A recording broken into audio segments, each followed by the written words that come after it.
அடுத்ததா நம்ம இந்திய கம்யூனிஸ்ட் கட்சியை சேர்ந்த முத்தரசன் அவர்கள் இருக்காரு, அவர்கிட்ட கேட்கலாம். சார், எங்கேயும் இந்த கமல் விவகாரம் ஒரு அரசியலா திரும்பிருச்சுன்னு பாக்குறீங்களா? குறிப்பா நேத்து இன்னைக்கு நீதிமன்றம் நடவடிக்கைகள்லாம் ஒரு புறம் இருந்தா கூட நீதிமன்றத்தை நாடுவதற்கு முன்பே ஒரு விஷயம் நடக்குது. திரைப்பட சம்மேளனத்துக்கு கர்நாடக அமைச்சர் ஒருவர் கடிதம் எழுதுறாரு. அந்த கடிதத்துல இந்த விவகாரத்தை சும்மா விடாதீங்க, கமலஹாசன் கட்டாயம் மன்னிப்பு கேட்கணும், மன்னிப்பு கேட்கிற வரைக்கும் படத்தை வெளியிடக்கூடாது அப்படின்னு அமைச்சர் ஒருவர் கடிதம் எழுதுறாரு. கர்நாடக அரசை சேர்ந்த அமைச்சர் ஒருவர் திரைப்பட சம்மேளனத்துக்கு எழுதுறாரு. சோ இது எந்த மாதிரியான நடவடிக்கை நீங்க பாக்குறீங்க? அதாவது கருத்து சுதந்திரம் என்பது எல்லோருக்கும் உரியது. கருத்து சுதந்திரம் என்பது அரசியலமைப்பு சட்டத்தால் ஒவ்வொருவருக்கும் வழங்கப்பட்ட உரிமை. ஒரு கருத்து அது தமிழர் தான் கன்னடம் பரப்புன்னு கமலஹாசன் சொல்லியிருந்தாருன்னா அது இல்லைன்னா மறுத்து அங்க இருக்கிறவங்க யாரும் ஒன்றாலும் அவங்க கருத்து சொல்லலாம். அது இப்படி இல்லை, இல்லை கன்னடத்துல தான் தமிழ் பிறந்த கூட அவங்க சொல்லலாம், என்ன வேணாலும் சொல்லலாம், அது வேற விஷயம். இது கர்நாடகத்தை சேர்ந்த துணை முதலமைச்சர் கமலஹாசன் கூறியது அரசியல் ஆக்காதுன்னு அவர் சொன்னது அது எல்லா ஊடகத்துலையும் அது வந்திருக்குது.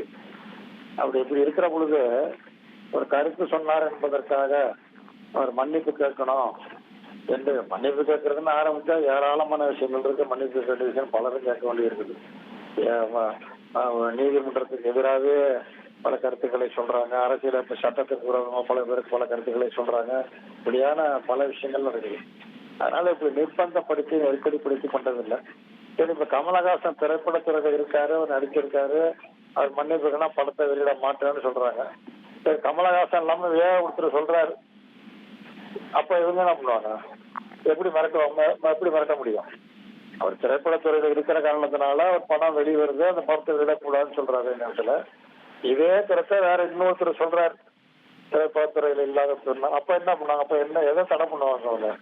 அப்ப இதெல்லாம் ஒரு அராஜகம்.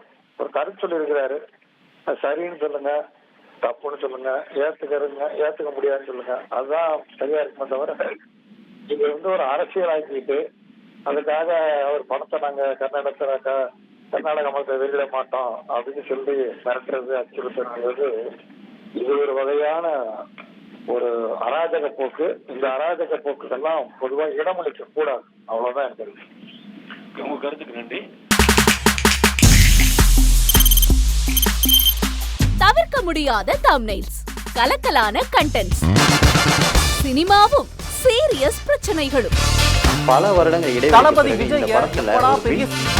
கலகலப்பும் கைகலப்பும், ஏற்ற தெரிக்குதுனாலே டன்னு தான். பிரேக்கே இல்லாமல் பிரேக்கிங் நியூஸ் சொல்லும் தந்தி டிவி ஆப்.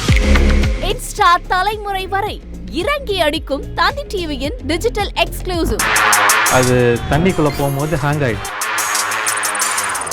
உங்களுக்கு விஜய் சார் எந்த அளவுக்கு ரொம்ப பிடிக்கும்? Of course, Malayalis are huge Vijay sir fans. ரெண்டு பேருமே ரொம்ப பிடிக்கும் எனக்கு. தந்தி டிவி ஆப்பை இலவசமா டவுன்லோட் செய்யுங்க. ஃபாலோ பண்ணுங்க, சப்ஸ்கிரைப் பண்ணுங்க, என்ஜாய் பண்ணுங்க.